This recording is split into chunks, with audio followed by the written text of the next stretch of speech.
Today on Law Review, prepaid funerals. When people think about putting their affairs in order, they typically sit down with an attorney to put together a will or a trust. But for many people, that just isn't enough. They also want to make sure their funeral arrangements are set ahead of time. Prepaid funerals have become a popular alternative, but before you put money down or before you put down any money with a funeral home, you need to know what to look for. And today, Lexington attorney Gina Ghioldi is here to tell you what you need to do to legally protect yourself and your family. Gina, thanks for joining us. Sure. So when is it a good idea to do a prepaid funeral arrangement? Well, it's a great idea if you want to make sure that things are planned the way you want, and you want to avoid having your family have to make some very difficult decisions at a very difficult time. But like you said, you do need to be careful because there are a lot of legalities with regards to prepaid arrangements, and they're sometimes called pre-need arrangements, but it's basically planning your funeral ahead of time. So where and how do you begin? I mean, I have a 75-year-old mother, and I don't even want to think about that. It's very hard to think about, but you know what? It really is a great idea because you can save your family a lot of heartache, and you also can save money because if you lock in a rate now and you do it correctly, you actually can make sure there's no escalation in price at the time when your family needs to get those funeral, arrangements in place.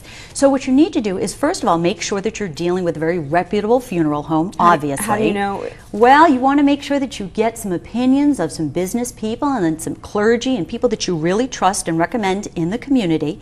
And also you want to sit down and make sure that you familiarize yourself with the laws so that when you meet with a funeral director, you know what to ask. And one of the big things is they have some legal obligations. And the first one is to provide you with a buyer's guide to pre-need funeral arrangements. They have to do that by law. So make sure if somebody you're sitting down with doesn't hand you that, you get up and you walk out because they're not the right people to deal with. So what do you do if you change your mind, you want to go to another funeral home, or let's say that funeral home goes under? Well, that's a very big concern for people. And first of all, there are two types of pre-need arrangements you can make. One is revocable. That means you put your money down and you can always change your mind, take your money back, and cancel the plans. The other one is irrevocable or irrevocable, and that means that once you put your money down, after a 10-day waiting period where you can change your mind, bets are off. You've got to keep your money there with the funeral home. And like you said, what happens if the funeral home years later actually goes out of business? Big concern. So what do you do?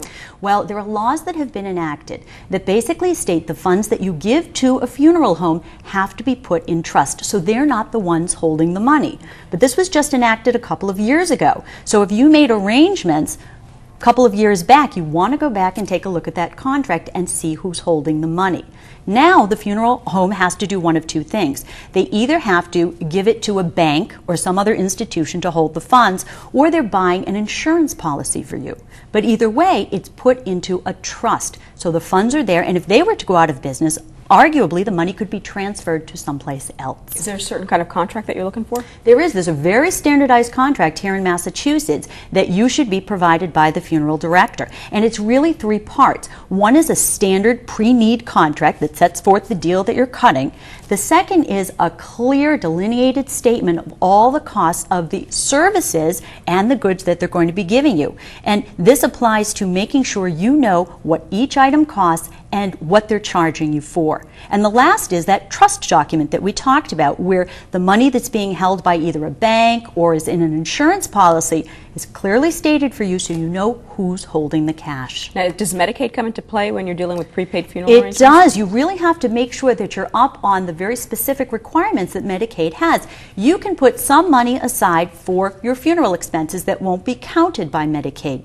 But if you want to have a revocable contract where you can pull the funds back over a certain amount, they are going to count that towards your assets. So at the time, have the funeral director explain it to you, but then before you sign on the dotted line, make sure that you ask your attorney or your CPA or your financial advisor so that you don't do anything to undermine what you may need to do later on with Medicaid. Okay, anybody else have any more questions? They can go to your website. They can. It's www.ghioldilaw.com, and actually we'll have a full article there, a little bit more information for you so that you can go and check out what you need to know before you sit down and talk about prepaid funeral arrangements. All right, Gina, thanks a lot. Next time, pick a better topic to talk about. I know, we'll get a little more upbeat next time.